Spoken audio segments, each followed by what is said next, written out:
Saya kan belum tahu tata cara ke masjid, ternyata kan ada sholat apa namanya? Sholat qobliyah sama ba'diyah. Ya kan. Saya pas ke masjid waktu itu kok belum azan maghrib, kok udah pada sholat. Tapi nggak imaman ya? Iya kan. Kok dia rokaatnya cuma 2 gitu. Jadi saya harus sholat apa enggak? Gitu tuh. Akhirnya saya ikut-ikutan sholat kan, tapi saya sholatnya 3 rakaat. Terus kok nggak lama azan maghrib. Lalu tadi saya sholat apa? Selamat datang di Rukun Podcast. Nah itu kebetulan Mbak Evelyn berapa bersaudara Mbak? 4 ya? Dan Mbak Evelyn sendiri yang mu'alaf? Iya. Itu prosesnya bagaimana itu Mbak? Di mana tepatnya? Apanya? Proses untuk mu'alaf itu apakah dari rumah kebetulan kakak adik juga belum mu'alaf, kemudian apakah ada yang mensupport dan sampai akhirnya syahadat gitu Mbak? Saya kan mengikuti kajian Irena Handono. Nah saya berpikir apa saya kesana aja gitu. Lalu saya telepon ke Irena Handono dan bisa di sana untuk bersyahadat di sana dengan membawa saksi-saksi entah dari keluarga atau siapa. Akhirnya saya membawa adik-adik mami saya, sepupu saya, yang sekarang jadi suami saya. Itu mereka yang jadi saksi saya. Ikut ke Irena Handono kalau nggak salah di Bekasi ya waktu itu. Ya udah saya bersyahadat di sana. Gitu. Nah Mbak, ketika menjadi mu'alaf ini kan adalah suatu keputusan besar ya Mbak ya, dan prosesnya mungkin tidak seperti mungkin saya gitu yang sejak kecil memang sudah terbiasa dan dididik dengan keluarga yang kalau nggak sholat dipukul misalnya. Nah kalau Mbak sendiri ketika sesudah menjadi mu'alaf ini kan artinya apa sih Mbak yang membuat Mbak Evelyn ini berat untuk memulai gitu? Kemudian mungkin kalau sholat kan mungkin ada bacaannya atau zakat dan lain sebagainya gitu Mbak. Waktu awal-awal saya belajar sholat, awalnya saya diajarin teman saya untuk teman SMA saya, teman sebangku ingat banget. Dia ngajarin saya Al-Fatihah, ditulisin tangan dia, ditulisin. Di tangan teman Mbak itu? Pakai tulisan tangan dia, di kertas itu ditulisin bahasa Latinnya. Karena kan saya belum bisa apa-apa ya. Pertama kali saya belajar menghafal ayat tuh Al-Fatihah. Terus selanjutnya untuk belajar sholat saya beli buku-buku panduan sholat di Gramedia dulu. Saya kumpulin, saya belajar. Saya belajarnya menghafalkan amat sangat susah ya. Apalagi bahasa Arab ya. Yang saya baca tuh hanya surat-surat pendek, dan awal saya gerakan sholat kan udah tahu, tapi belum bacaannya gitu ya. Belum bacaannya. Jadi waktu pertama kali saya belajar sholat itu saya ambil baca buku, ambil pegang buku gitu. Terus pengen belajar ngaji, tapi saya nggak tahu harus belajar di mana. Untuk saya datang ke masjid sendirian saya nggak berani, takut salah gitu kan. Jadi saya beli tuh di Gramedia juga ada, di toko buku tuh ada. Kalau dipencet dia bunyi. Alif, gitu. Jadi saya belajar dari situ, gitu. Belajar ya mungkin karena keinginan yang besar tadi ya. Ya sebenarnya alhamdulillahnya saya bisa belajar dari situ. Tapi karena dengan berjalannya waktu tidak dipraktekkan, tidak dipakai terus. Mungkin saya tidak mengaji setiap hari. Jadi agak-agak blank gitu. Jadi Mbak Evelyn tuh belajarnya ya mungkin memang penyesuaian, kan butuh waktu juga ya Mbak. Soalnya saya juga kalau belajar ngaji aja Mbak, itu benar-benar tuh sampai dipukul sama guru ngaji Mbak masih kecil Mbak. Mungkin kan butuh kebiasaan ya Mbak ya. Nah Mbak Evelyn yang paling susah nih menjalankan kegiatan ibadah nih waktu mulai proses mu'alaf tuh apa Mbak waktu itu Mbak? Apa ya yang paling susah pasti ya sholat, karena bacaannya kan bingung ya. Karena nggak ada yang mandu kan, nggak ada orang yang nyontohin. Ini benar-benar otodidak berarti Mbak ya dari awal ya. Cuman benar-benar baca dari buku gitu. Untuk bacaannya paling kalau enggak nanya gitu kan. Tapi kan nggak ada yang benar-benar mandu saya gitu. Jadi saya benar-benar baca dari buku. Ya, sebenarnya itu menunjukkan juga ke Mbak Evelyn punya keteguhan dan keyakinan untuk belajar itu ya Mbak ya. Nah Mbak, ada nggak sih pengalaman-pengalaman yang lucu ketika memulai proses, ketika lagi belajar ibadah gitu, terus ada pengalaman lucu yang mungkin Mbak rasakan, alami dan seumur hidup Mbak ini Evelyn? Yang paling saya ingat ya, ini nggak tahu lucu atau malu ya sebenarnya ya. Waktu itu saya sholat di musola, di musola suatu mall. Jadi waktu itu tuh kalau nggak salah tuh sholat asar, tapi sudah hampir menjelang maghrib. Nah, saya pikir memang saya sudah mendengar azan, tapi kan saya bingung ya, itu saya kan jarang sekali untuk sholat di musola, tapi kebetulan itu saya lagi ada di mall, terus saya bersama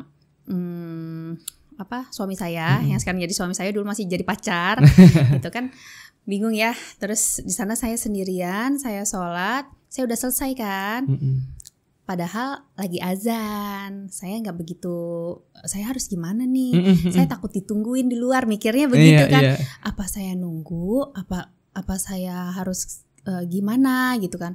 Akhirnya saya mau keluar, saya ditegur sama ibu-ibu sebelah, kamu nggak sholat maghrib, nggak nunggu? Oh, iya Bu, tapi saya ditungguin. Aduh, gimana ya gitu kan. Tapi itu nggak kenal, Mbak? Nggak kenal. Cuman ada yang menegur. Terus akhirnya saya nunggu di situ. Walaupun saya bingung, salah nggak ya? Takut salah, gimana? Aduh, gimana? Ya itu sih pengalaman yang masih diingat banget sampai sekarang tuh. Itu sih maksudnya yang bikin agak malu sih sebenarnya. Iya, karena ya tadi proses lagi ya Mbak ya, maksudnya ya kalau misalnya kita ngomong sholat langsung sholat gitu, tapi kan kalau Mbak Evelyn kan, wah ini gimana ya gitu ya, pasti ada perasaan-perasaan. Awal pernah juga, saya kan belum tahu tata cara ke masjid, ternyata kan ada sholat sholat qobliyah sama ba'diyah. Iya kan, saya pas ke masjid waktu itu kok belum azan maghrib, kok udah pada sholat.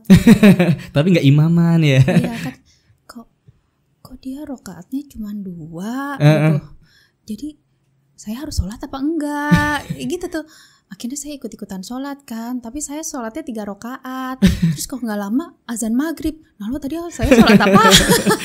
Itu sih yang itu jadi pembelajaran. Oh ternyata ada sholat sunnah sebelum memasuki masjid. Ada sholat ini, ada sholat itu yang dulu memang saya belum mengerti, gitu. Kan tuh dengan berjalannya waktu kan mempelajari ya jadinya, betul. Belajar dari kesalahan, belajar dari pengalaman, ya, seperti itu. Alhamdulillah loh Mbak, maksudnya proses Mbak berkegiatan ibadah dari proses mu'alaf hingga hari ini tuh luar biasa menurut saya sih perjuangannya, karena ya otodidak, kemudian baca buku, sampai akhirnya memang pengalaman sholat sunnah ya ternyata 3 rakaat ya Mbak, tapi niatnya pasti maghrib itu ya. Tapi habis itu sholat maghrib lagi. Iya. Sholat lagi. Karena kan di situ banyak orang ya. Saya nggak tahu apa ada orang yang ngitungin rakaat saya apa enggak. Sempet ada pemikiran-pemikirannya seperti itu. Sebenarnya saya juga punya pengalaman yang sama. Dulu saya masih kecil gitu Mbak, karena ngeliat kakak kok udah sholat ya, saya juga ikut sholat, tapi sholat 3 rakaat juga. Ternyata ada sholat sunnah ya Mbak ya. Kebetulan dari memang salah satu dampak terbesar proses mu'alaf juga ya Mbak ya, itu memang dari dukungan suami juga ya Mbak ya. Iya. Lihat dari pembelajaran, kemudian dibimbing gitu ya Mbak ya. Jadi dia sih, karena kita sama-sama, dia tidak pernah selama kita pacaran dia tidak ada yang namanya, ayo kamu masuk Islam aja, kalau lo mau sama gue gitu. Lo enggak, sama sekali enggak. Jadi memang kenal ketika belajar bareng itu tidak ada paksaan sama sekali ya Mbak ya? Enggak, kenal ya sebenarnya gue lo, agamamu, agamaku. Tidak ada sama sekali paksaan, hasutan atau apa, tidak ada sama sekali.